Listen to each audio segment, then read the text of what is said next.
Roles and responsibilities for doubles. When it comes down to teaching, highest form of retention for learning is to teach. I want to be able to take 4 players, older players, they could be younger players, and have them teach new players. What are the roles and responsibility for the server, the partner of the server, the returner, and then the partner of the returner?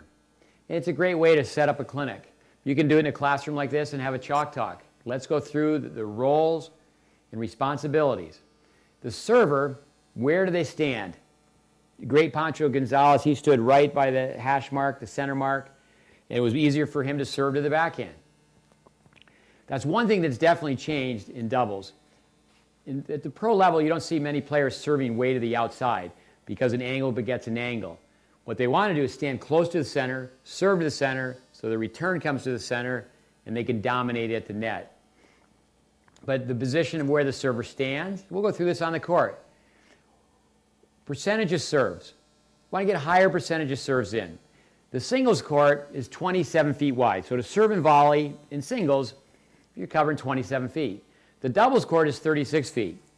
So you should really never be more than 12 feet apart from your partner. So it's 12, 12, 12.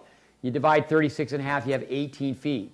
So you really have less than 18 feet to cover when you serve and volley in doubles, because your partner should be aggressive. Now, that's where you'll find somebody who's not that often serving and volleying in singles, but they definitely, at a high level, will serve and volley in doubles. When it comes down to the serve, again, it depends on your opponent, left-handed, right-handed, what's stronger, their forehand or backhand. But think of the late, great Bobby Fischer, the chess player. There was a movie, Searching for Bobby Fischer. Should you play the chess board or should you play your opponent? Now, if we turn that to tennis, should we play our opponents or should we play the court? For the most part, what you want to do with awareness is you play the court first and you play your opponent second. So when you serve, you get a high percentage of serves in, you're going to serve to the body or to the tee so you don't give the angle. When the serve's in flight, you're going to be in movement. It's approximately 1, 2, 3, split step. And we'll show you this on the court almost always, and that's the time we say that. Almost always, you're taking the first volley cross court. Because what's your goal as a server?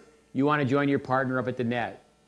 If you can make your first serve and make your first volley, your chances of holding serve are very, very strong.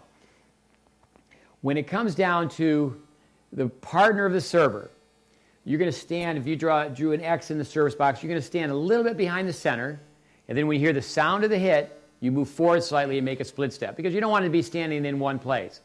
Typically, the partner of the server is just doing this, if they're used to playing one up, one back. You want to look forward. You don't want to look back.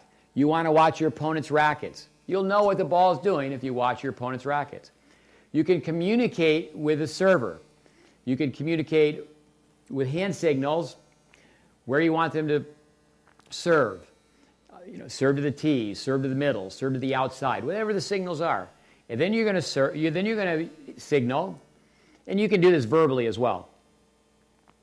You're going to either poach, stay, or fake. And from net post to net post, when you're the partner of the server, you want to be very aggressive. And if you can get the ball above the level of the net, you cut right in front of your partner. So the poach doesn't even have to be on. Poach means to hunt another person's territory, where you're going to crisscross.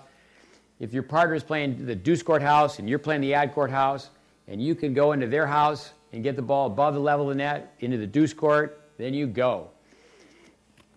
So you're looking to make movement at the net. And then where to place your shot. In doubles, you don't go around your opponents. You don't go over your opponents. For the most part, you go through your opponents. High-level doubles, the point generally ends as a -F. Okay? You're going to aim at a right-hander's right hip. They happen to be standing in the middle, and you're aiming to the middle. Force the play to the middle. The returner, and again, there's many, many things that I'm just skipping over, but just to give you an intro, the returner, they have to check their ego. They have to be humble and say, I don't know if I can get the return cross court. I'm playing this person for the first time. They're a lefty. They're a little bit tricky. And then you have your partner come back and stay by you, side by side. We call it offsetting. That's a defensive formation, both players back. So you have to determine where your partner should stand. And we'll go through more with formations. But you're basically going to try to get the ball away from the net person. Once in a while, you can go down the line. Once in a while, to keep them honest.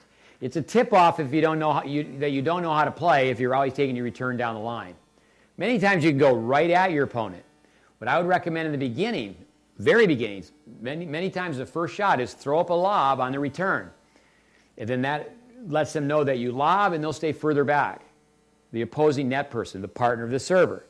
And if they're further back, it's going to be easier for you to return cross court. You want to be able to keep the ball low on the return. You want to get the ball down to the net rusher's feet. If they're serving slow, you want to take that return as an approach shot. Because remember, it's pretty much who captures the net.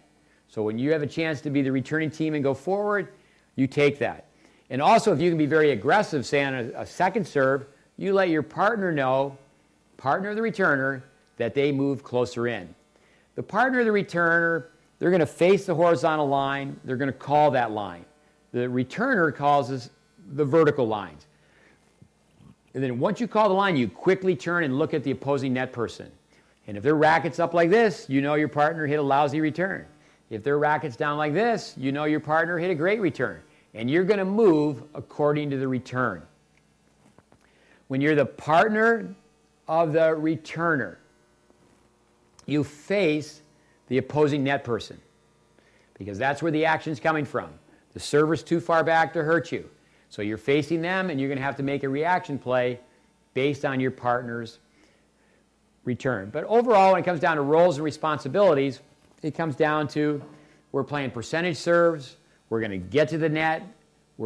If we lose the point, we're going to lose the point where we're both at the net. And what you want to do is you want to hold serve. Certainly if you're on the other side, you want to break serve. You want to say, hey, it's a green light point, it's 15-40, we're going to be aggressive. We're going to take a risk in this situation. So then it comes down to we have to talk about communication.